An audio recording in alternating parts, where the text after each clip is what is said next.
All right, today we're going to be talking about the zero power, and this is going to be one of the more kind of rules in the exponents.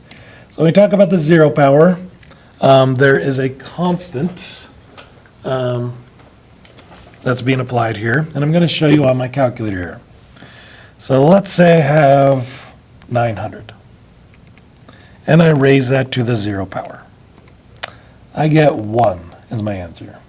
Okay, well, let's try 596,000 or 500,960 and raise that to the zero power.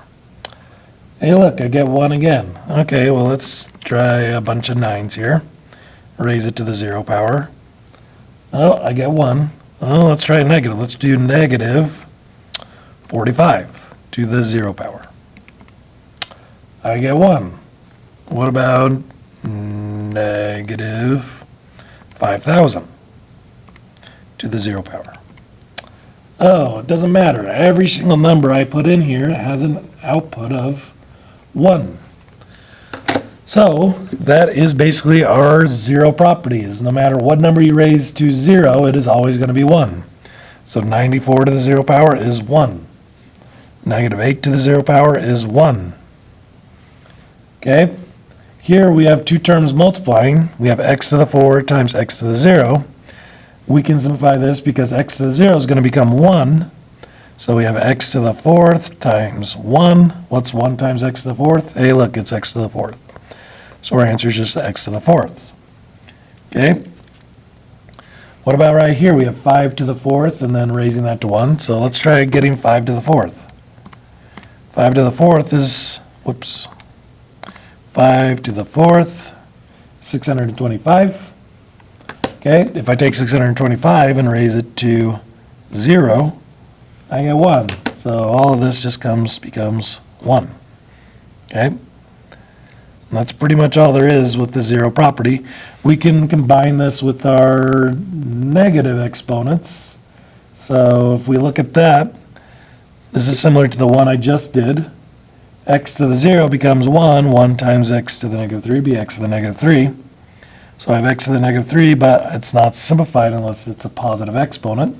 So old man scenario, he goes downstairs, and his downstairs neighbor, which was just 1, would go upstairs and become 1 over x to the positive 3. And that would be your answer there. Okay, let's look at something else here. Let's do another example where we've got a few things going on. So let's look at this one right here. I've got 4 terms, so we've basically got 4 roommates here. If I look at it, let's zoom in here. If I look at this, I've got 2 happy people in their room. You got x to the 2nd and w to the 0 happy where they are. But these 2 guys are unhappy, so we need to make them happy, so we have to move them downstairs. So that leaves me with x squared, w to 0 on top, and then y to the positive 3, z to the positive 11 on the bottom. Now we're still not quite done simplifying because w to the 0 is going to become what? Anything to the 0 power is going to become 1. So if we take that and turn it into 1, what's 1 times x squared? It's x squared. So the top just becomes x squared, and then I have y to the 3rd, z to the 11 on the bottom. And that's as far as I can go, so that's my final answer there. Okay, let's try this one. We have y to the 0 to the 3rd power. So let's look at the inside the parentheses first. So y to the 0 would just be 1. So let's say 1 to the 3rd power here. What's 1 times 1 times 1? It's going to be 1. Okay, so that's your final answer there. And that is the zero power.